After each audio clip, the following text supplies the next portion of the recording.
Una breve introducción, oye, para saludarlos a todos ustedes a nombre del Club de Ginebra, a todos los amigos que nos acompañan esta tarde, como decíamos, de un otoño agradable en Bolivia y de una noche de primavera también no menos agradable acá en el hemisferio norte. Gracias por asistir a esta segunda charla que la hemos denominado del diagnóstico. Cuando decimos diagnóstico, estamos haciendo referencia al modelo económico, social, comunitario, productivo que rige supuestamente en Bolivia. Nos partimos de ese diagnóstico hacia una propuesta, ¿no? Para ver con Enrique los principales hitos de la ruta crítica hacia esa economía de y para la gente. Antes de comenzar, desearía resaltar el apoyo, y se lo comentábamos también hace un momentito con Enrique, de los periodistas Mary Vaca Villa, directora de Página 7, y de Balvin Montero, que es el subdirector de Página 7, por agradecerles por haber coordinado y publicado durante 12 domingos, algunos han sido día lunes, etcétera, por razones más de espacio, la serie de 12 artículos que Enrique ha escrito sobre el tema este del diagnóstico y la propuesta. Entonces te pedíamos, estimado Enrique, transmitirles personalmente nuestro agradecimiento por el apoyo importante y decirles que apreciaríamos, tratemos de organizar alguna otra vez un evento donde un poquito más amplio dirigido a tal vez a periodistas que es importante que ellos conozcan todo este trabajo valioso de manera mucho más resumida y simplificada, ¿no? Eso ayuda a todos para que cada uno cumpla bien el rol que tiene en la sociedad. Punto de organización, comunicarles que las preguntas o reacciones que tengan o que suscite la exposición de Enrique, las pueden expresar ya vía el chat y posteriormente lo podrán hacer de viva voz. Rogarles también aquellas personas que tienen por descuido tal vez su micrófono abierto, poder, por favor, apagarla para así tener nuestra atención concentrada en la exposición de Enrique. Sin más esperar, paso la palabra a Enrique, que en un espacio de 30 a 40 minutos va a exponer su propuesta. Luego pasaremos al espacio de diálogo en base a preguntas y reacciones que ustedes tuviesen. Querido Enrique, tienes la palabra. Adelante. Gracias, Ricardo. Gracias a Club de Ginebra por esta oportunidad. Yo también quiero iniciar esta presentación expresando mi agradecimiento a Página 7, a Nancy, a Baldwin, porque realmente creo que es inédito que un periódico dedique en su edición central de fin de semana los temas que hemos abordado, ¿no? No son demasiado comunicacionales, no son de noticia escandalosa, no son de titular, pero creo que han ayudado mucho a tratar de meter estos temas en un debate bastante más ¿Algún serio. problema, Enrique? ¿Perdón? No sé si nos escuchas. Yo escucho perfecto. Yo lo escucho también, perfectamente. Todo se escucha bien, Ricardo. Ya, continúa, por favor, Enrique. Okay. El problema era mío, probablemente. Gracias. Como les decía, creo que es la primera vez que un periódico hace eso y por lo tanto mi agradecimiento y ojalá esto sirva para realmente iniciar un debate realmente a fondo, ¿no? No con cegueras teóricas, académicas o políticas que nos lleven como caballos cocheros, sino que realmente nos desafiemos a abrir el panorama, a abrir el horizonte para discutir a fondo estos temas. En ese sentido, repito, mi agradecimiento a Página 7. Bueno, sin más preámbulos, voy a tratar de compartir mi pantalla. Espero que lo pueda hacer. Puedes. No sé si ya ven. Sí. Ok. ¿Vemos todos? Sí. Perfecto. Bueno, como ya decía Ricardo en la introducción, hemos tenido una primera reunión en la cual, un primer conversatorio en el cual yo más o menos expuse rápidamente las conclusiones de un diagnóstico que habíamos hecho al modelo económico, social, comunitario, productivo, ¿no? Hoy lo que vamos a hacer es, a partir de las conclusiones generales de ese debate, intentar esbozar los elementos, los hitos principales, los puntos de partida de lo que debería ser una ruta crítica hacia un desarrollo sostenible que supere, por supuesto, las limitaciones que hemos observado en el en el desempeño de este modelo económico, social, comunitario productivo. Voy a ordenar mi pantalla un ratito para poder tener, ok, ahora sí. Bueno, entonces, creo que el tema que tenemos, el punto de partida de la discusión es realmente reconocer que uno de los grandes problemas que tenemos en Bolivia es no saber cuál es el problema, ¿no? Cada economista, cada político, cada ciudadano, si le preguntas qué le preocupa, te va a salir con diferentes temas, ¿no? Desde la seguridad ciudadana, en fin, hasta el estado de las calles y todo aquello. Y cuando tratamos de ponernos a buscar las soluciones, está claro que la dificultad no está tanto en que falten opciones técnicas posibles de ejecutar para cualquiera de estos temas que surgen en la calle, ¿no? Porque en realidad hay muchas opciones que las conocemos tanto en Bolivia como en el resto de experiencias en el mundo. El problema, la dificultad que estamos teniendo los bolivianos está realmente en definir qué esperamos del desarrollo. Cuando uno ve todos los documentos que se han elaborado respecto a la Agenda 2025, los planes de desarrollo, etcétera, lo que tenemos es una sumatoria de buenas intenciones y buenos deseos, pero no tenemos un plan, no tenemos un objetivo concreto que nos permita decir, o un indicador concreto que nos permita decir si efectivamente estamos avanzando en la dirección correcta, ¿no? Entonces, la incapacidad de definir este objetivo de desarrollo no nos permite identificar qué problemas tenemos que resolver y cuáles son los mecanismos que los generan. Y la razón es simple, ¿no es cierto? Un problema se define como un obstáculo que impide lograr un objetivo. Y ergo, si no se conoce el objetivo, es muy difícil decir cuál es el problema, ¿no? Entonces, ese es uno de los grandes desafíos de partida que tenemos que tratar de enfrentar para primero plantearnos cómo queremos entender el desarrollo a largo plazo para después, a partir de esa visión de futuro, poder entender qué hoy nos impide avanzar hacia esa solución. Entonces, con esa lógica, en el anterior conversatorio, hemos tocado 10 temas que decíamos que son 10 temas que no se debaten, pero que deberíamos debatir, porque están muy vinculados a los efectos sociales del manejo de la economía y el manejo de la política en general en el país, ¿no? Y entonces en los últimos años hemos tenido un bombardeo mediático diciendo que Bolivia era el milagro boliviano, era algo que debería exportarse al mundo como ejemplo de economía. Bueno, y a partir de ahí nos hemos ido preguntando si ese milagro económico realmente existió o si ese milagro permitió realmente mejorar la realidad y el bienestar de los hogares, en qué medida esto contribuyó a mejorar la producción nacional, dentro de esa producción nacional, qué sectores lideraron el crecimiento, si ese crecimiento fue uniforme, territorial y sectorialmente, de tal manera que se hubiera repartido uniformemente en la sociedad boliviana los beneficios del crecimiento, si eso ayudó realmente a superar la formalidad del trabajo, la calidad del empleo y a reducir los altísimos grados de precariedad y de informalidad laboral que tenemos en el país, ¿no es cierto? Si eso ayudó a reducir estructuralmente la pobreza moderada o extrema, porque al final del día el ingreso laboral es uno de los factores fundamentales, o la falta de ingreso laboral más bien, es uno de los factores importantes en cuanto a la caracterización de la pobreza, ¿no? Si las estructuras de distribución, de redistribución del ingreso que se han dado fundamentalmente a través de los bonos, contribuyeron efectivamente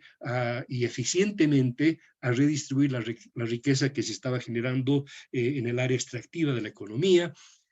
Si además nos preguntamos si la política fiscal impositiva realmente ayudó a mejorar la productividad de las empresas, a formalizar la economía, o por el contrario, de repente ha aumentado el contrabando, etcétera, etcétera, ¿no? Y finalmente llegamos al tema final que tenía que ver con la financiarización y la bolivianización de la economía, que por supuesto se ofrecieron como mecanismos fundamentales para dinamizar el aparato productivo, y nos preguntábamos entonces si esto efectivamente había sucedido y si efectivamente el ahorro de los hogares había aumentado, etcétera, etcétera. Entonces, En el conjunto del análisis de estos 10 temas, básicamente podríamos llegar a una síntesis de diagnóstico resumida en estos 3 o 4 puntos, ¿no? Lo que hemos visto es que en realidad hemos tenido 70 años de estancamiento, durante el cual hemos tenido posiciones pendulares en lo político, que ha ido de la democracia a la dictadura militar, etcétera, etcétera, o en lo económico, donde hemos experimentado con capitalismo de Estado, con neoliberalismo, con economía social de mercado, en fin, y en todo ese péndulo, el hecho es que no hemos salido de estar, no solo que no hemos salido de, sino que más bien hemos caído de estar en el promedio de América Latina en cuanto al PIB per cápita, por ejemplo, a los últimos lugares en los últimos años, ¿no? Entonces, nos dimos cuenta que la causa de esto no puede ser la falta de recursos. Somos un país con probablemente una de las mejores dotaciones y el mejor acervo de recursos naturales en el continente y probablemente también entre los mejores del mundo. Y tampoco puede ser una incapacidad laboral del boliviano, ¿no es cierto?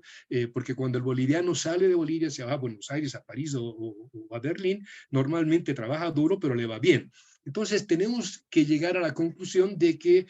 la causa raíz de todo esto tenga que ver muy probablemente con las malas políticas aplicadas a lo largo de estos 70 años y peor todavía por la mala aplicación de esas propias políticas, ¿no? Entonces acá tenemos probablemente como un factor importante de causa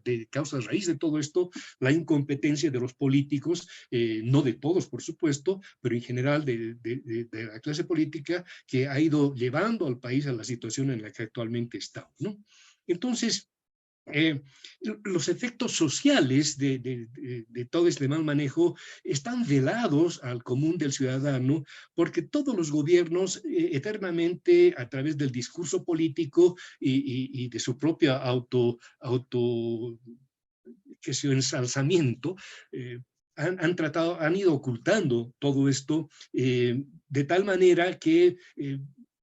obnubilados por indicadores macroeconómicos como la tasa de crecimiento o el déficit fiscal o cualquiera de los otros, se ha ido mencionando, o el tema de la inflación, se ha ido vendiendo la sensación o la idea de que las acciones políticas que se han ido tomando son las correctas, y que por lo tanto los bolivianos deberíamos sentirnos absolutamente felices, ¿no? Bueno, los 10 temas que debatimos nos han demostrado que eso no es así, y en todos ellos hemos ido haciendo énfasis en mostrar que en general los efectos sociales de toda esta actividad en los últimos años, sobre todo a partir de 2006,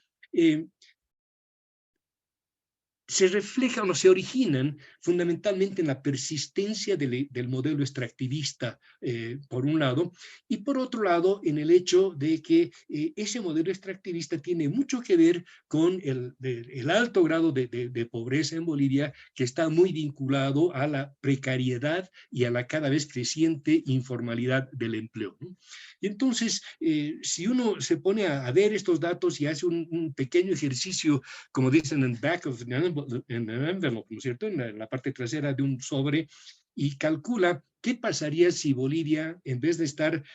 teniendo la calidad de empleo que tenemos, con un 85% de empleo informal, los 150,000 jóvenes que ingresan anualmente al mercado laboral, lo hicieran con la productividad promedio que tiene América Latina, que son unos $24,000 por trabajador año, encontraríamos que nuestro PIB podría crecer a tasas más o menos del 8%, ¿no es cierto?, simplemente asegurándonos de que cada persona que se incorpore al mercado laboral lo haga con esa productividad promedio de América Latina, ¿no? En comparación a esos 24,000, la productividad promedio en Bolivia ahorita está entre $4,000 y $6,000 por trabajador año, lo cual,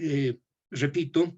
nos da una señal de que si atendiéramos un poquito mejor este tema del empleo y la calidad del empleo, probablemente nuestra economía podría mejorar significativamente. Bueno, y eso nos lleva un poquito nuevamente a analizar cómo estamos analizando el tema, por ejemplo, de la pobreza en el caso de Bolivia. Bueno, se dice que la pobreza es multidimensional, y es un poco el último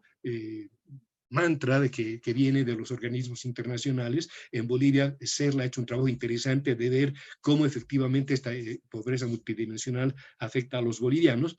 Pero aquí viene la pregunta, ¿no? Si esta pobreza multidimensional es también multicausal, porque claro, aquí están los 9 temas grandes que el CEDLA y los organismos internacionales identifican como factores dimensionales de la pobreza, acá los subtemas, y la pregunta es, bueno, todos estos hay que manejarlos o hay que atacarlos simultáneamente o no. Entonces, un pequeño ejercicio muy simple de causalidad tratando de ordenar estos 9 temas para ver qué se relaciona con qué, nos llevaría a este esquema, ¿no? Donde sin duda la causa raíz tiene que ser el tema del acceso al empleo, porque el acceso al empleo y al empleo de calidad va a determinar, por ejemplo, qué calidad de trabajo haces. La calidad del trabajo va a depender de la cantidad de recursos monetarios que tengas, la cantidad de recursos te va a permitir acceder a vivienda, alimentos, etcétera, etcétera, ¿no? Y entonces, está claro que incluso, bueno, que visto de esta manera y tratando de hacer un pequeño ejercicio de causalidad, resulta que no todos tienen la misma incidencia y que en todo caso, el atacar las raíces de la pobreza tendrían básicamente que confluir al final del día en la solución de los temas de empleo y la calidad del empleo, ¿no? Pero además hay que considerar también que estos factores que son los que figuran como aspectos dimensionales de la pobreza de las personas están también tremendamente afectadas, por ejemplo, por la política fiscal, porque en la medida que el Estado tenga una política fiscal estrictamente recaudatoria, lo que va a hacer es chuparle recursos, chuparle capacidad de consumo a los hogares y de repente no va a tener la capacidad, si esos recursos además se mal manejan, no va a tener la capacidad de generar los bienes y servicios que efectivamente puedan atender a las necesidades de la ciudadanía, ¿no? En este sentido, está claro que incluso cuando hablamos de la multidimensionalidad de la pobreza, acá hay una causalidad, o por lo menos la causalidad está bastante concentrada en ciertos aspectos, y por supuesto también el rol de la política pública es un factor fundamental que debería también tomarse en cuenta. Ahora, si desde esa lógica tratamos de ir analizando todo lo que hemos visto en el diagnóstico, ¿no? ¿Cómo podemos entender el mecanismo por el cual se persiste la pobreza en el país a partir de todos los temas que hemos ido analizando? Bueno, básicamente encontramos que el origen del crecimiento de nuestra economía y todo lo demás está, por supuesto, en el acervo de recursos naturales que tenemos nosotros y en la lógica bajo la cual hemos ido utilizando esos recursos o malgastando o desaprovechando esos recursos, que es, por supuesto, el extractivismo. Y ya hemos mencionado que el extractivismo tiene como consecuencia directa, si ustedes quieren, la volatilidad del crecimiento de la economía, ¿no? Porque en realidad cuando uno está pendiente del extractivismo, además centrado en pocos recursos, en realidad no tienes política económica propia, porque los ingresos que vayas a recibir, los recursos que vayas a tener y el tiempo durante el cual vas a tener esos recursos depende de los precios, de la demanda que la define el mercado externo y sobre el cual básicamente, a menos de que seas el proveedor de algún producto absolutamente crucial para el desarrollo mundial, como puede ser, qué sé yo, Arabia Saudita en el petróleo o algo así, tú no vas a poder imponer los precios a los productos en el mercado, ¿no? Ese crecimiento volátil en la economía boliviana ha servido o ha estado orientado fundamentalmente porque desde la política, tanto desde los intereses públicos como privados, lo que se ha buscado es generar el excedente como prioridad de la economía, ya sea para concentrarlo en unos pocos o, como se dicta el modelo actual, para redistribuirlo en la sociedad. Pero ese crecimiento volátil tiene mucho que ver con la precariedad del empleo que tenemos, porque nuevamente si uno ve, por ejemplo, el ejemplo de los últimos años, a través del IDH, los municipios, las gobernaciones, supuestamente han tenido recursos, han tenido la capacidad de llevar adelante proyectos, pero claro, al 2014-2015 ya no sabían qué hacer con el dinero, pero ya al 2017, 2018 adelante, el hecho de que el Estado ya no podía transferir la misma cantidad de recursos ha hecho que muchos de esos proyectos se vean que no se puedan cumplir, ¿no? A eso sumamos la lógica de las compras públicas que han habido con los recursos del IDH, que efectivamente también han distorsionado tremendamente el mercado. Bueno, habrían más explicaciones, pero básicamente lo que quiero dejar claro es que ese crecimiento volátil no ayuda a desarrollar una economía que esté pensando en una estabilidad o un crecimiento estable hacia el largo plazo. Por supuesto, la concentración del excedente se lo maneja a través de políticas de redistribución, que si uno lo viera cínicamente desde la perspectiva del neoliberalismo, sería nomás una teoría del goteo, ¿no es cierto? Un goteo ya sea público o privado, pero goteo al fin, que por supuesto no termina de resolver y de afectar lo que son las causas estructurales de la pobreza y la desigualdad, que si uno las va analizando poco a poco, se da cuenta que en realidad están mucho más vinculadas con los bajos salarios y los ingresos que obligan a un consumo chuto, ¿no es cierto?, a un consumo de pobres, precisamente, y eso tiene que ver porque el empleo precario, por supuesto, es un empleo que va a amplificar los canales de baja productividad, de bajo crecimiento y de baja participación de la producción nacional en el producto. Ahora, ¿por qué? ¿Por qué están sucediendo todas estas cosas? Bueno, básicamente porque a partir del extractivismo se ha generado toda una institucionalidad secuestrada, una institucionalidad débil, que está orientada fundamentalmente a fortalecer toda esta lógica extractivista y hacia el nivel interno de la economía nacional, lo que ha desarrollado es una cultura estrictamente rentista, ¿no? Una cultura que está, por supuesto, asociada a la captura de rentas antes que a la producción. Esa cultura rentista, por supuesto, ha hecho que el Estado no se preocupe por generar las condiciones de competitividad, de mejora permanente la competitividad social, de tal manera que las empresas puedan trabajar como responsabilidad propia en mejorar su productividad. Entonces, esa baja competitividad,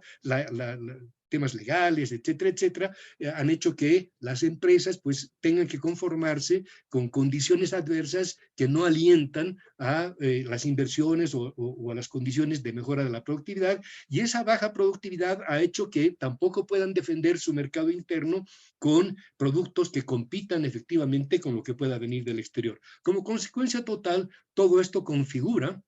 una realidad en la cual se va alimentando esa precariedad del empleo que es, digamos, la piedra angular que sustenta toda esta estructura que va repitiendo o acentuando un círculo vicioso que va aumentando el tema de la pobreza en el país, ¿no? Y todo esto está asociado o vinculado al hecho que, como vamos a ver enseguida,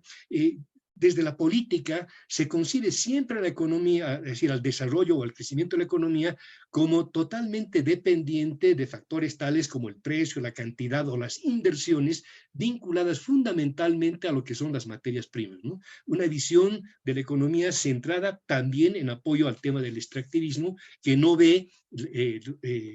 las formas o los canales o no los valora lo suficiente como para dinamizar esta parte que es la que debería dar la respuesta de largo plazo. Entonces, en general, el conjunto de la prioridad de la política pública, la orientación conceptual, está concentrada en lo que es el patrón extractivo rentista, porque se supone que ese es lo que le va a dar vida al país, ¿no? Hoy se nos está terminando el gas, ya le estamos echando el ojo al litio, y seguramente después del litio alguito siempre aparecerá para que la política nacional esté centrada alrededor de esto. De hecho, casi todas las preguntas que se hacen respecto a lo que podría ser un plan de gobierno es cómo sustituimos los ingresos del gas, ¿no? Y se los quiere sustituir efectivamente simplemente a través de visiones extractivistas de la realidad. En esa lógica, lo que debería ser el conjunto de políticas y la construcción de una institucionalidad pro producción de empleo se quedan solamente en ciertos esfuerzos muy débiles de reducir la burocracia, de repente de reducir algún trámite, etcétera, pero en el fondo no se habla, no se tiene en la lógica tributaria fiscal la voluntad o la iniciativa de realmente lograr generar las condiciones de diversificación de la economía. Entonces acá más o menos es un juego interno de la burocracia que al final del día, junto con lo anterior, hace que el tema de la economía, de construir una economía de y para la gente, no pase de ser el discurso, ¿no? Pero que en la práctica tiene muy poco muy poco significado, y de hecho en ninguno de los planes de gobierno, ni el Plan Nacional de Desarrollo, ni en la Agenda 2025 se pone al empleo de calidad como un objetivo central para resolver estructuralmente el tema de la pobreza. Entonces, ¿a qué nos lleva esto? Bueno, esto nos lleva necesariamente a repensar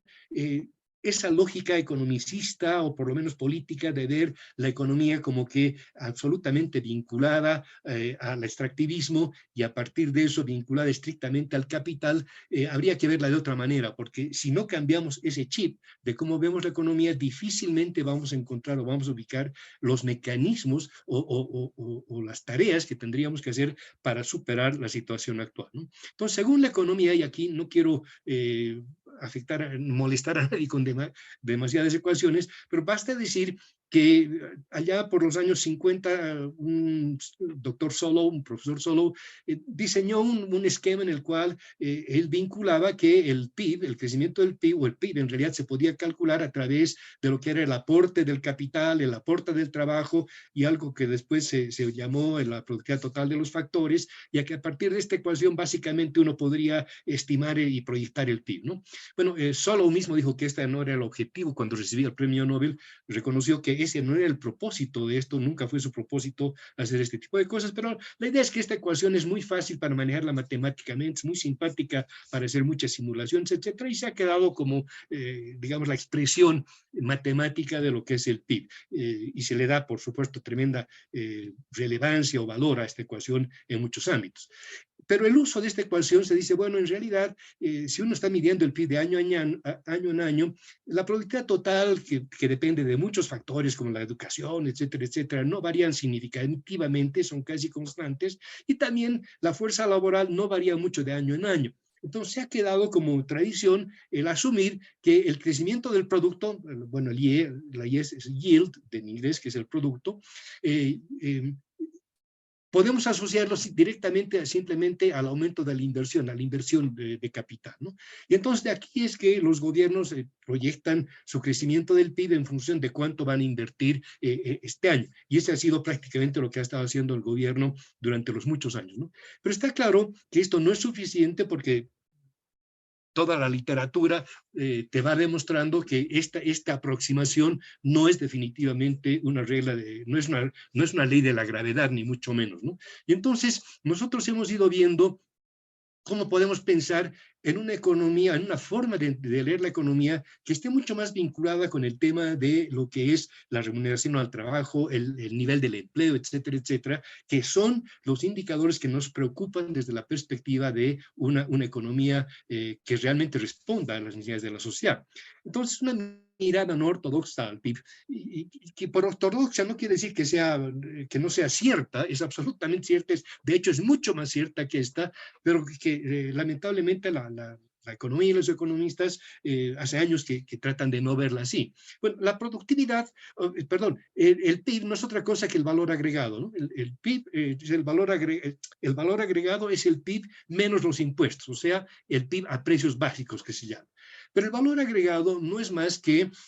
cuánto produce cada trabajador, el valor agregado que genera cada trabajador, que sería esto, multiplicado por la cantidad total de trabajadores. Ese es el valor agregado y eso es el PIB a precios básicos. Pero también hemos visto que el PIB a precios básicos, desde el punto de vista de la contabilidad, no es otra cosa que cuánto se gasta en remunerar a los trabajadores y cuánto se queda en las empresas como un excedente bruto empresarial, donde están las utilidades de la empresa, depreciaciones, etcétera, etcétera. Entonces, a partir de esto que es verdad por definición, aquí no estamos introduciendo ninguna hipótesis que no sea cierta, podemos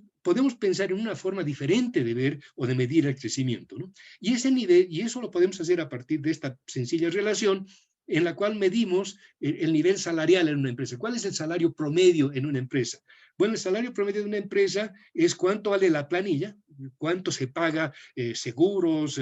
aportes laborales, patronales, etcétera, etcétera, en total en el año, y lo divido entre el número de empleados, ¿no? Eso simplemente es en promedio, el nivel salarial promedio de la familia, de la empresa. Pero si a esta relación de remuneración sobre población ocupada la multiplico y divido por el valor agregado, voy a tener esto. En un lado tengo el valor agregado por trabajador, que no es otra cosa que la productividad laboral, que es esto, y este otro factor, la remuneración sobre el valor agregado, no es otra cosa que la participación de la remuneración al trabajo en el valor agregado o la distribución primaria del ingreso. Entonces acá tengo que el nivel salarial promedio no es otra cosa que la productividad laboral multiplicada por la distribución primaria del ingreso, que son indicadores conocidos. O también puedo decir que la productividad laboral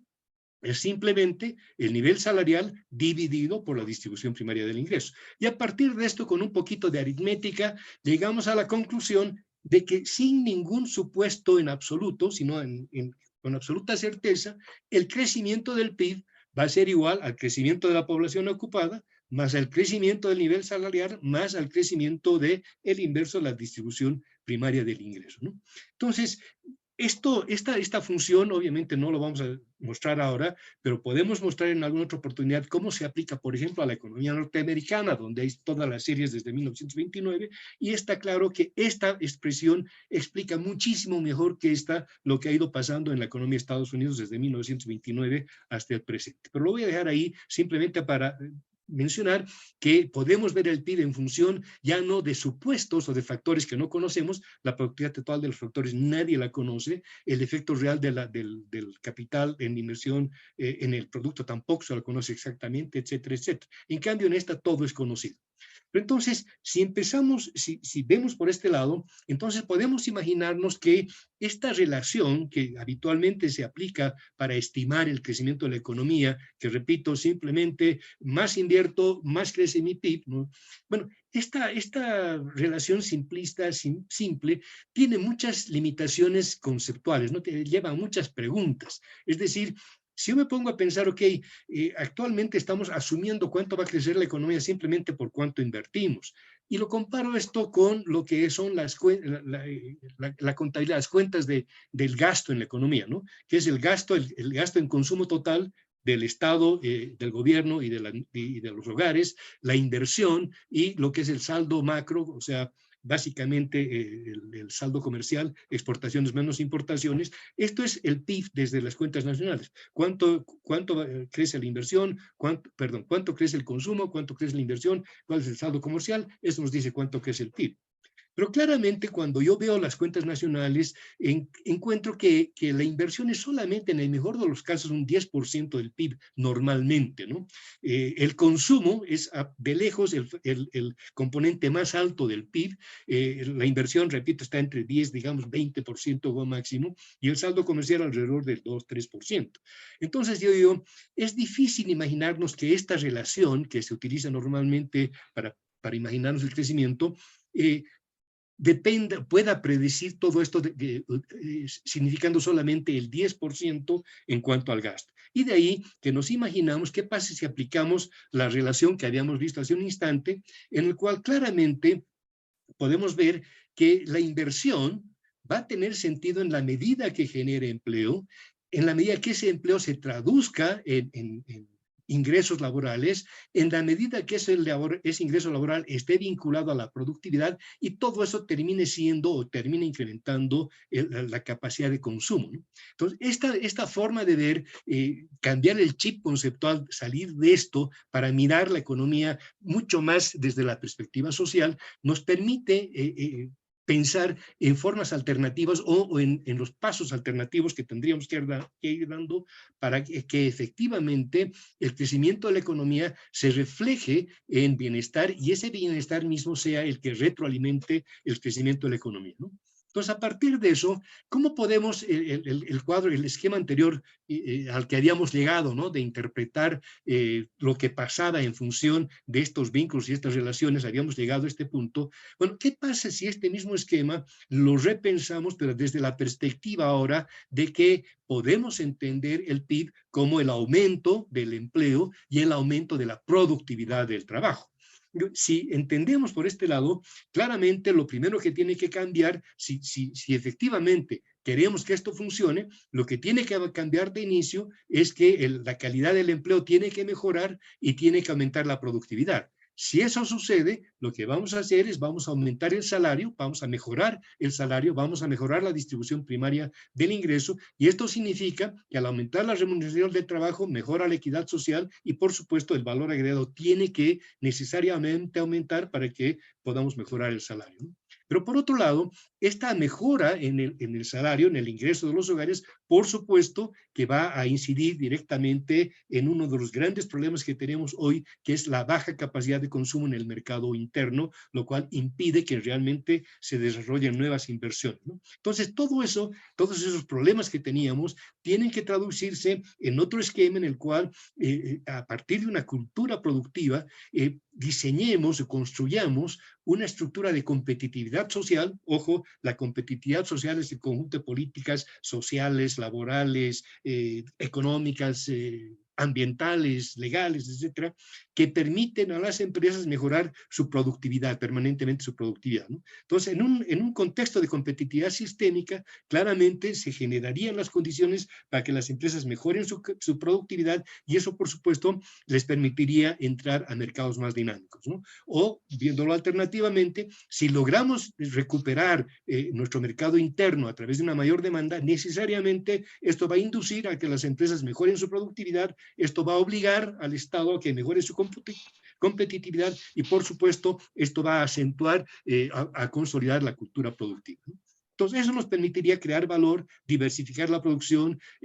desarrollar la capacidad de investigación, de desarrollo tecnológico, la institucionalidad pro producción y empleo, en lugar de la parasitoburocracia que actualmente tenemos manejando un poco la política pública, ¿no? Ahora, esa cultura, todos estos avances, toda esta consolidación de un proceso permanente de creación de valor, de mejora de la productividad, de mejora de los ingresos, por supuesto que contribuiría a una demanda efectiva y a un escenario de consumo responsable por el conjunto de la sociedad, ¿no? Ahora, por otro lado, el haber pensado, el habernos obligado a generar estas condiciones, nos obligaría también a cambiar la visión extractivista por una visión de desarrollo productivo que tenga ciertos principios y valores que, por supuesto, también tienen que traducirse en un conjunto de acciones políticas y estrategias que estén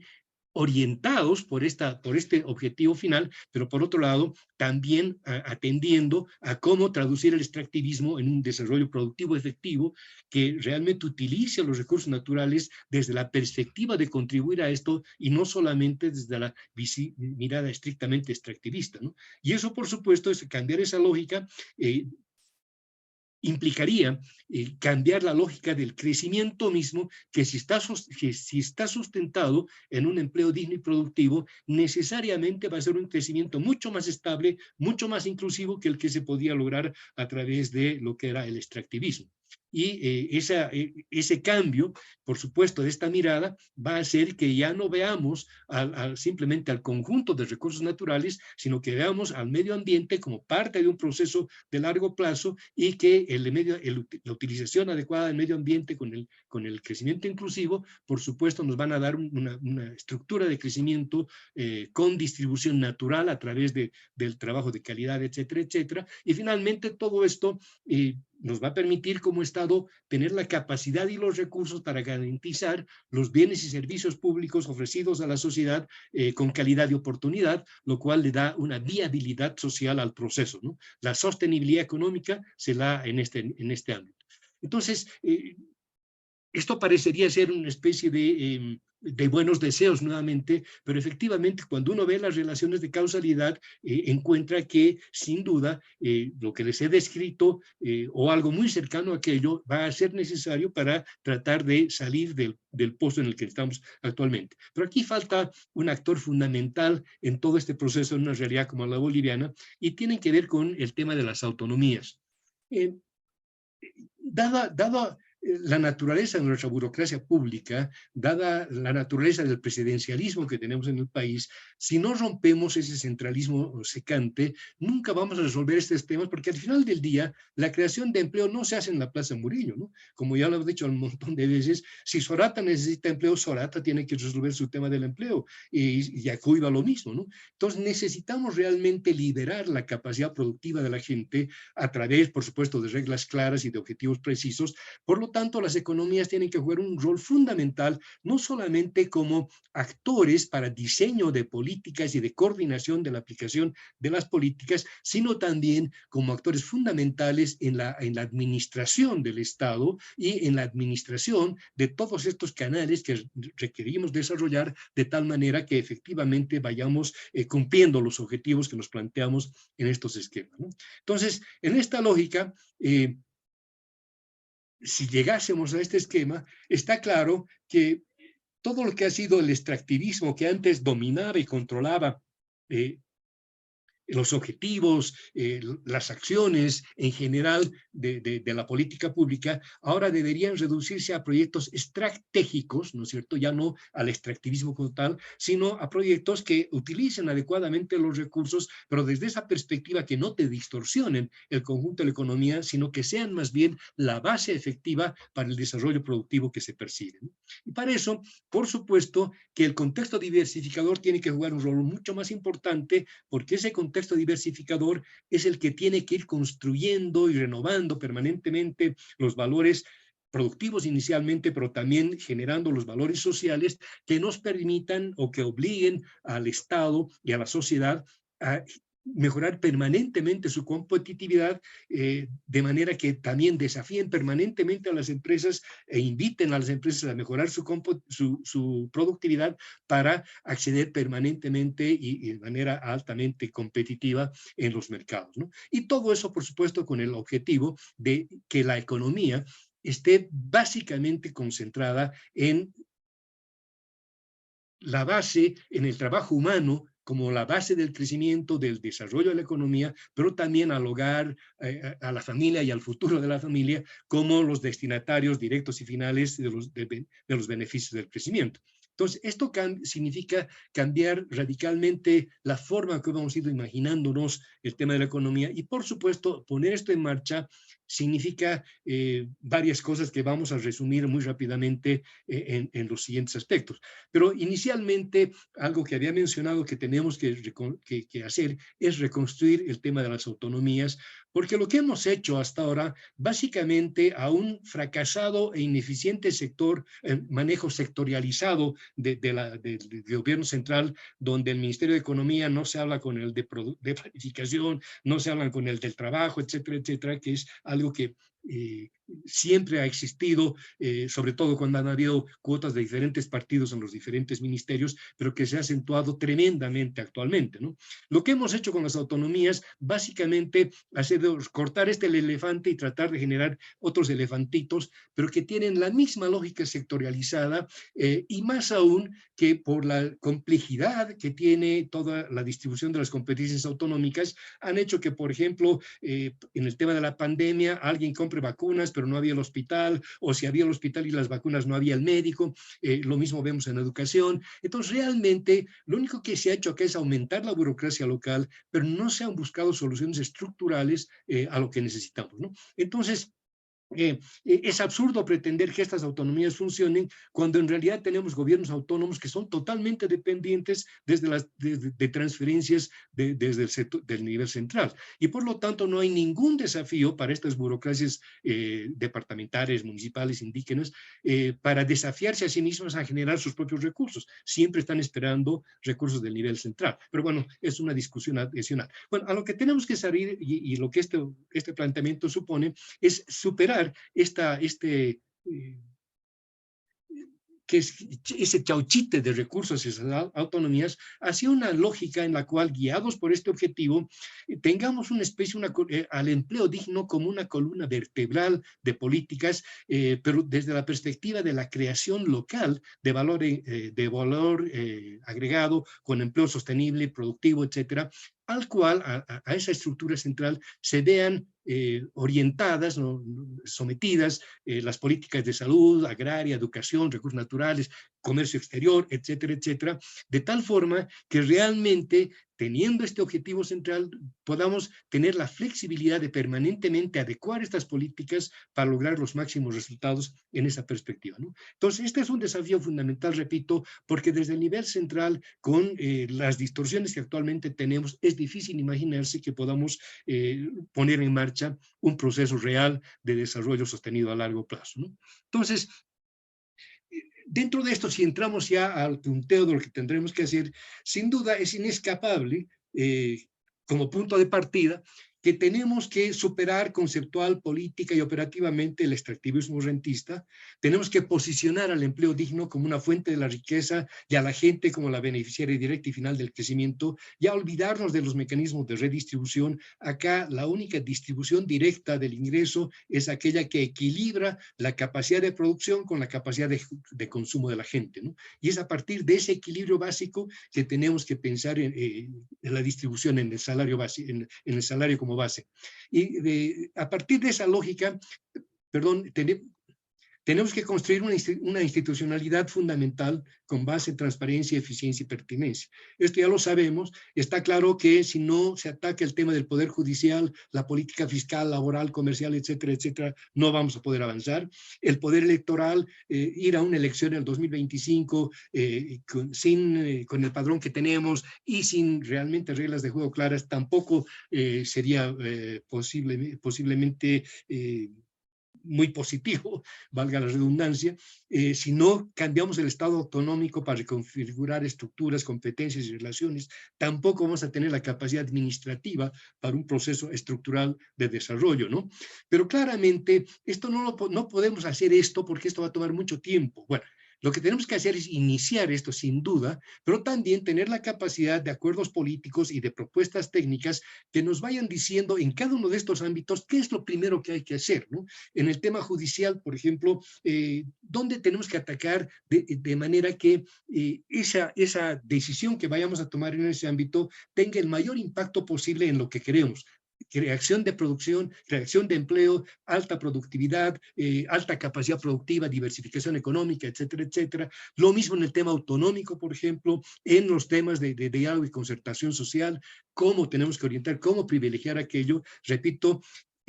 incluso de repente adoptando políticas transitorias, acuerdos transitorios, que en el pasado también lo hemos hecho en emergencias nacionales, pero hay que ver esto efectivamente como una emergencia nacional y darnos cuenta que la actual autonomía, la actual institucionalidad es absolutamente disfuncional para lo que significa el desarrollo productivo, y en todo caso tenemos una institucionalidad que es antiproducción y empleo, y por lo tanto tenemos que buscar recortes de camino para que en el marco de esta visión de transformación estructural podamos ir adaptando acuerdos políticos que generen condiciones que permitan avanzar en reformas parciales en aquellos ámbitos que son prioritarios. Entonces, dicho eso,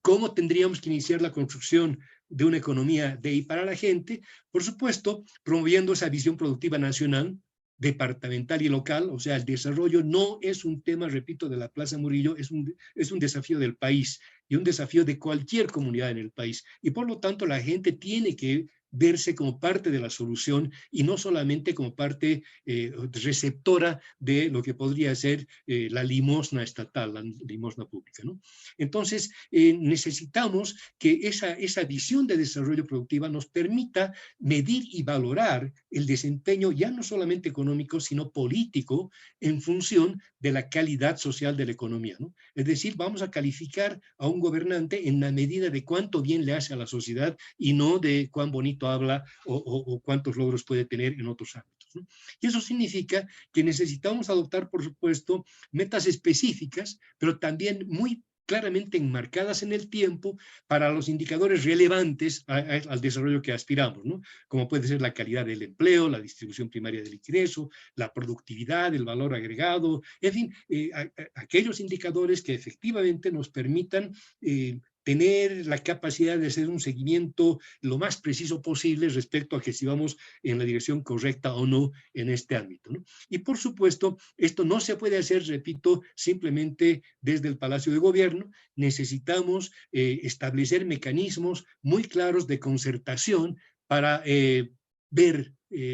para adoptar las formas más óptimas de coordinación de las corresponsabilidades entre todos los niveles de gobierno. No podemos olvidar que los municipios, por ejemplo, de los 340 y tantos municipios, no más de 10 tienen capacidades efectivas de pensar en un desarrollo productivo, y por lo tanto, a los 330 que quedan, habrá que darles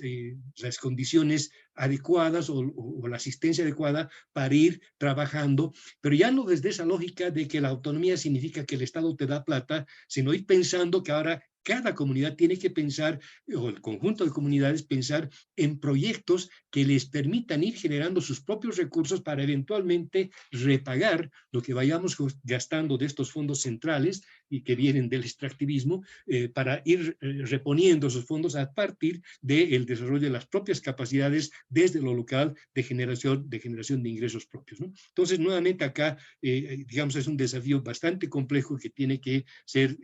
pensado técnicamente de muchas maneras. A corto plazo, ¿qué tipo de acciones deberíamos tener? Bueno, básicamente hay que trabajar en el esquema que les mostraba, ¿no? Donde de lo que se trata es de realmente tener acceso a mercados adecuados para los desafíos que tenemos a corto plazo. Eso significa desarrollar la capacidad de productividad en las empresas, pensando en el valor agregado y en la gestión de calidad. Esa productividad solo se va a dar en la medida que tengamos una competitividad sistémica permanente que mejora continuamente, y por supuesto eso dependerá de la cultura productiva, ¿no? De la cultura emprendedora. Pero claramente, por ejemplo, el acceso a mercados y la mejora de la productividad son como que los dos indicadores absolutamente vinculados al crecimiento de la economía. Mientras más mercados tengas, mientras más productas va a crecer la economía. Pero para que esto se dé, necesitamos pensar que no es cualquier producción, sino que tenemos que hacerla con el mayor valor agregado posible. Es decir, no entrar al rentismo, sino efectivamente entrar al valor agregado social, que depende de la competitividad y de la productividad. Pero para que esa competitividad crezca permanentemente, necesitamos una cultura social emprendedora que vaya adecuándose a las nuevas metodologías, a las nuevas técnicas, a las nuevas tecnologías, lo cual le va a dar sostenibilidad a largo plazo y pertinencia a lo que vayamos haciendo en el ámbito de la competitividad social. Y por supuesto, el tener una sociedad con una cultura productiva que está pendiente de cómo acceder y participar en mercados competitivos, por supuesto que le da a la economía la pertinencia económico-social, porque esto necesariamente va a derivar en la creación de empleo, lo cual a la larga es diversificación productiva, sin pobreza ni exclusión, etcétera, etcétera, ¿no? Entonces, si bien tenemos claro que hay que partir por acá, tenemos que tener presente también permanentemente que todos los temas, como por ejemplo el déficit fiscal, el tipo de cambio, etcétera, etcétera, no son fines en sí mismos, son indicadores que uno va a tener que utilizarlos como instrumentos de sincronía, de sintonía fina, digamos, hacia adelante, pero no se puede perder de vista cuál es el objetivo central, que es la creación de empleo de calidad. En esta medida, si uno ve ejemplos como Japón, por ejemplo, que tiene un tremendo déficit fiscal, etcétera, y otras economías que no se ajustan a lo que serían los parámetros que te dicta la teoría económica tradicional, lo que está claro es que si yo logro crear 150,000 empleos de alta productividad en el país, y si para eso tengo un déficit de 6%, bueno, está bien ese déficit. Si eso lo hago con un tipo de cambio absolutamente flexible, es una buena política. Es decir, todas estas políticas van a tener sentido en la medida que el resultado final sea ese que buscamos, ¿no? 150,000 empleos de alta productividad todos los años. Entonces, no podemos escoger las opciones de política en función de un indicador macro y además de un valor particular de un indicador macro, sin ver el conjunto de los efectos que esto pueda tener. Para muestra unos botones, porque obviamente no nos da el tiempo ni el espacio para entrar a detalle de todo esto, pero por ejemplo en el tema de mercados, claramente, si el objetivo del mercado es maximizar la capacidad de venta, maximizar la oferta y la demanda de la producción nacional, el tipo de cambio tiene que ser cuestionado, ¿no? Un tipo de cambio fijo en estas condiciones no es compatible con la creación de empleo de calidad. Y por lo tanto, más allá de que nos guste el tipo de cambio fijo o no, tendremos que pensar en una solución que maximice la creación de empleo y maximice la demanda, como hemos visto, y maximice la oferta. Y por lo tanto, eso ya nos da una pauta respecto a qué criterios deberíamos utilizar en términos del tipo de cambio. Lo mismo el tema del contrabando. Sabemos que es un gran problema, pero el tema del contrabando ya ha salido de las manos y de la capacidad de control de la aduana nacional, y de hecho las competencias autonómicas dicen que la aduana nacional es la única que puede controlar las fronteras y el contrabando. Bueno, el hecho es que está claro que no lo puede controlar, y por lo tanto, si queremos producir zapatos en el Alto, probablemente el municipio en el Alto o algunas organizaciones sociales en el Alto serían mucho más eficientes para asegurarse de que no entre ni un zapato de contrabando al Alto, si es que va a defender la producción de zapatos en el Alto, ¿no? Entonces tenemos que repensar el rol de las entidades territoriales autónomas desde el punto de vista, por ejemplo, de la política del contrabando. Ni qué decir de la política comercial o las compras estatales, que actualmente se manejan con una discrecionalidad total y con un divorcio total, además de temas como la diversificación productiva, la creación de empleo y todo lo demás, ¿no? En ese sentido, por ejemplo, uno tiene que pensar que de repente por ahí hay también déficits fiscales que son buenos, y de hecho hay ejemplos a nivel mundial que te dicen que un déficit fiscal puede ser positivo o puede ser bueno en la medida que tu déficit sea en tu moneda y que ese déficit esté justificado porque estás creando mayor capacidad productiva, mayor producto en un plazo perentorio, de tal manera que, al igual que cuando te prestas del banco productivamente, vas a generar mayores ingresos que te van a permitir pagar la deuda, los intereses, etcétera, etcétera. Lo mismo, un adecuado manejo del déficit fiscal puede ser muy positivo para la economía. Por supuesto que ahorita, hasta ahora, todas las experiencias con déficit fiscal han sido negativas porque estamos utilizando el gasto público para efectivamente un gasto corriente, o pero aún estamos financiando ese gasto con endeudamiento en moneda extranjera, lo que nos obligaría eventualmente a necesariamente pensar en captar esa moneda extranjera para cubrir ese déficit, ¿no? Entonces, nuevamente, con esto simplemente quiero decir que en las políticas que tendríamos que llevar adelante, bueno, tenemos que tener claro el objetivo, y en ese sentido, la medida puntual que tomemos va a ser buena en la medida que eso contribuya al resultado final, que es la creación, en este caso, de 150 a 200.000 empleos productivos al año. Y lo mismo en productividad y competitividad. Por supuesto, volvemos un poco a lo que ya sabemos, que hay que representar la capacidad productiva y emprendedora efectiva de las y de los bolivianos. Pero para eso, como hay tanto discurso de por medio y tantas malas definiciones en temas como el desarrollo productivo, habrá que ponerse de acuerdo en términos reales, no discursivos, qué efectivamente es el desarrollo productivo y particularmente desde el punto de vista autonómico, ¿no? La ley de autonomía y medio ambiente del 2009-2010, cuando fue a control de constitucionalidad, el Tribunal Constitucional declaró que eran inconstitucionales prácticamente todas las competencias autonómicas vinculadas al desarrollo productivo, porque era un desarrollo productivo demasiado centralizado, o sea, demasiado dependiente de decisiones de nivel central. Pero hasta donde yo sé, no se ha cambiado aquello, y definitivamente no tenemos claro qué entendemos por desarrollo productivo, ni siquiera en términos absolutos, y mucho menos cómo aplicarlo desde la perspectiva autonómica, ¿no? Tenemos que tener una lógica desde el punto de vista fiscal, por ejemplo, en el cual, en lugar de penalizar y de castigar con impuestos a quienes más valor agregado y más empleo generan, tenemos que revertir esa tendencia para promover y premiar la generación de valor agregado y empleo con reglas que sean confiables, no solamente en un año, sino a mediano y largo plazo, ¿no? Tenemos que generar conceptos de pactos sociales, pactos productivos, como el pacto de la Moncloa en algún momento, que que con horizontes de 10 o 15 años le permitan a los emprendedores realmente invertir hasta con la seguridad de que van a poder recuperar su inversión siempre y cuando manejen adecuadamente sus empresas, ¿no? Y por supuesto acá algo que se ha acentuado tremendamente en los últimos años, tenemos que eliminar los costos espurios de tal manera que nos permitan aumentar el valor agregado y bajar el umbral de productividad que hoy tenemos, que es tremendamente alto. Es decir, hay tantos costos asociados a la producción nacional que la productividad que tienes que tener es tremendamente alta, ¿no? Y si dosificáramos todo esto, de repente podemos hacer que nuestra producción sea más productiva en términos de los mercados, ¿no? Y de la competencia. Hay que incluir o hay que considerar una profunda reforma que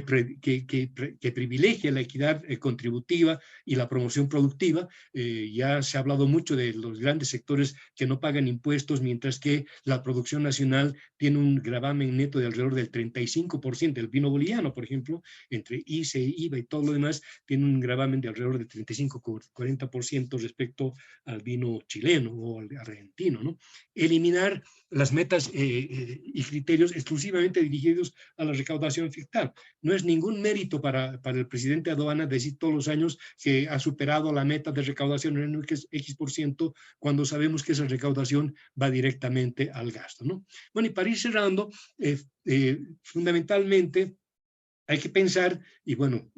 hay que pensar, digamos, hay que proponer y tenemos ideas sobre esto, cómo vas a simplificar y transparentar las relaciones Estado-empresa-empleados, E3. Es decir, en la medida que no rompamos la visión y la actitud confrontacional entre Estado, empresa y trabajadores, confrontacional, digamos, por lo menos en la parte discursiva, aunque ciertas empresas y ciertos gobiernos pueden llegar realmente a convivir y ciertas centrales obreras pueden realmente convivir, ¿no es cierto?, en las malas políticas. Bueno, ahora hay que cambiar eso, hay que institucionalizar una mesa E3 como una instancia de diálogo y de concertación permanente y de orientación de las políticas públicas con una mirada de largo plazo, ¿no es cierto?, para la creación de empleo.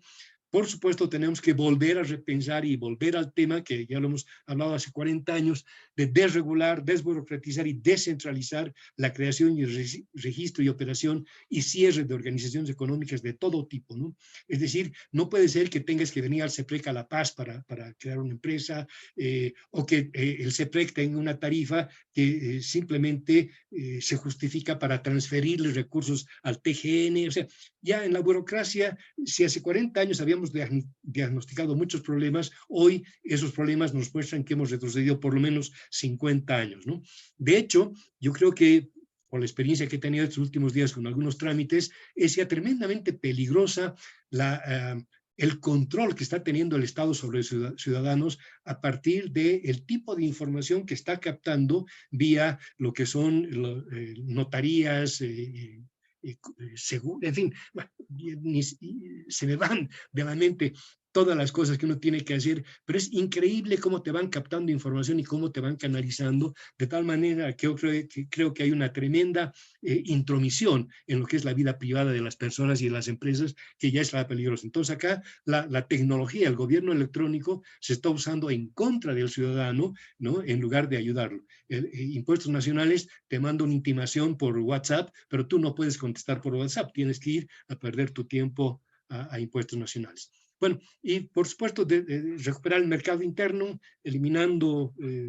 IVAs y otras cosas, bueno, pensando en una estructura fiscal tributaria que sea más compatible con la recuperación de ese mercado interno, y finalmente generar los incentivos para reorientar el ahorro privado hacia inversiones productivas y no solamente a las rentistas o especulativas, ¿no? Acá está claro que en principio Bolivia tiene en los bancos tenemos un ahorro de 20, casi 30.000 millones de dólares, tenemos los fondos de las AFPs, que es una buena cantidad de dólares, entonces recursos en principio tenemos. Lo que pasa es que tenemos desincentivos o falta de incentivos para que ese ahorro nacional se vaya directamente a aquellas actividades generadoras de valor agregado y empleo. Y eso significa que el Estado no ha dado más bien los incentivos incorrectos, llevando sus recursos hacia lo que es la especulación financiera, la especulación rentista. Y por supuesto, tenemos que promover e incentivar una equitativa distribución del ingreso para mejorar significativamente la participación de la remuneración al trabajo en la distribución primaria del ingreso, pero no por decreto, no por presión del gobierno, sino en función efectivamente de la productividad de la distribución primaria del ingreso y con una forma absolutamente necesaria para dinamizar el consumo interno, que hoy por hoy es una de nuestras grandes falencias, porque si bien aparentemente la demanda global interna aumenta porque aumenta el gasto público, no está aumentando en términos de una mayor demanda hacia el aparato productivo nacional que justifique la creación de nuevas empresas o la ampliación de las empresas existentes, ¿no? Entonces, algunas proposiciones para el cierre. He ido con una ametralladora, probablemente los tengo todos aturdidos, pero claro, las limitaciones del tiempo son esas, pero quizá, ojalá, podamos seguir discutiendo estos temas con más detalle hacia adelante. De hecho, esa debería ser la tarea para el próximo año, año y medio, ¿no? Una cosa que está clara y lo vemos ahí todos los días, hoy con el tema del señor Colodro y todo lo demás, las tendencias hacia la desinstitucionalización, hacia la anomia y hacia el uso total del poder son cada vez más fuertes, ¿no? Yo percibo, creo que no soy el único, que sabiendo el gobierno que la economía y el manejo de la economía es su principal carta de presentación, y sabiendo el resto de la sociedad que esa economía está realmente en problemas y que va a requerir realmente decisiones de fondo, bueno, hay el peligro de que se oculte o se trate de disimular la deficiencia de la economía en otros aspectos. De hecho, ya vemos que muchos de los problemas que tenemos hoy se los justifica porque la señora Áñez en 10 meses de gobierno habría destruido toda la construcción de 14 años del modelo económico, y por lo tanto hay el peligro, repito, de que el propio el debate económico esté cada vez más intermediado o ocultado por otro tipo de pugnas, ¿no? Otro tipo de problemas. Creo que tenemos que ser conscientes de aquello y realmente manejar el análisis, la discusión y la información respecto al tema de las propuestas económicas de una manera creativa, de forma que podamos ir generando en la sociedad esa insatisfacción positiva que he mencionado al inicio, ¿no? Artita, buscar soluciones parche o tratar de que afecten a los menos, o tratar de generar una alianza grande tratando de tener medidas que satisfagan a todos, sería uno de los peores errores, porque si así fueran aplicables a corto plazo, lo único que van a hacer es acentuar la crisis a mediano y largo plazo, porque por todo lo que hemos visto en el diagnóstico, hay problemas estructurales de fondo que no se van a solucionar con paliativos. Acá estamos en la necesidad de una cirugía mayor, y esa cirugía mayor tiene que ser practicada a corto plazo, y eso significa que tenemos que preparar al paciente y tener la capacidad, además, de asumir la responsabilidad de esa cirugía mayor. Parches ya no van a funcionar, solamente van a ir complicando la situación a largo plazo. Un esquema, si no tenemos un esquema mínimo de acciones correctivas y estructurales, es todavía menos pertinente debatir alianzas o candidaturas para el 2025. Sería una locura ahorita discutir quiénes se alían con quién, o quién es el candidato posible, o quién está mejor en las encuestas. No tiene sentido mientras definitivamente como sociedad, como gente que quiere proponer cosas, no tengamos claro cuál es la tarea y nos preocupemos por buscar conformar no al líder máximo, sino al equipo que lleva esto adelante, ¿no? Entonces, como tareas pendientes, yo diría que comunicacionalmente lo primero que tenemos que hacer es desnudar ante la ciudadanía el origen, la complejidad y los efectos sociales que han tenido las tendencias vigentes, ¿no es cierto? Es decir, realmente reventar los puchichis y mostrar quién hizo qué y por qué y cuáles son las consecuencias de aquello, porque además eso nos va a ayudar a destapar los conflictos entre los intereses coludidos, lo cual de alguna manera podría ayudar a generar un ambiente en el cual nos vayamos dando cuenta que ya soluciones únicas que beneficien a todos no van a haber, y más bien vamos a tener que hacer acciones que necesariamente van a tener que afectar a pocos, a algunos, pero que a largo significan bienestar para todos, ¿no? Pero en la medida que la sociedad no se dé cuenta de la gravedad de la situación y de la necesidad de las medidas que hay que adoptar, no creo que podamos generar esa insatisfacción positiva que nos permita pensar en un voto mucho más inteligente en las próximas elecciones. Desde el punto de vista técnico, yo creo que hay que trabajar durísimo técnicamente con un equipo muy comprometido en términos de diseñar, justificar y proponer una ruta crítica y al mismo tiempo tener claros cuáles son los costos que va a implicar asumir esa ruta crítica, precisamente para poder alimentar también esta campaña comunicacional de tal manera que sepamos a qué nos estamos metiendo, qué estamos ofreciendo hacer y qué tipo de costos van a haber, de tal manera que la gente esté consciente de aquello, ¿no? Y por supuesto, desde la perspectiva social y política, no pensemos, como han dicho hace un instante, en un líder para el 2025, en una candidatura, sino tenemos que realmente a partir de lo que vayamos encontrando en los desafíos que tiene esta ruta crítica, ir diseñando o ir por lo menos elaborando un listado de características necesarias que debería tener un equipo que pueda asumir todos estos desafíos. Entonces, si bien hay mucho que se podría decir en términos de medidas absolutamente puntuales, creo que el propósito que tenemos como fundación es mostrar el desafío que se tiene y, como habíamos dicho, algunos hitos principales, pero son hitos que a su vez van a implicar un montón de tareas específicas entre el punto de partida y ese hito que hay que irlas construyendo y se van a tener que ir construyendo en un ambiente de diálogo, de concertación y de honestidad intelectual y de ética profesional, de tal manera que no ocultemos bajo nuestras propuestas ningún interés particular, personal o grupal, sino realmente el interés del país, que creo que es el gran desafío que tenemos todos. Muchas gracias y no sé cómo estoy en tiempo, pero creo que, bueno, lo he hecho muy a los atropellones. Gracias en todo caso, dejo de compartir. Perfecto, muchísimas gracias,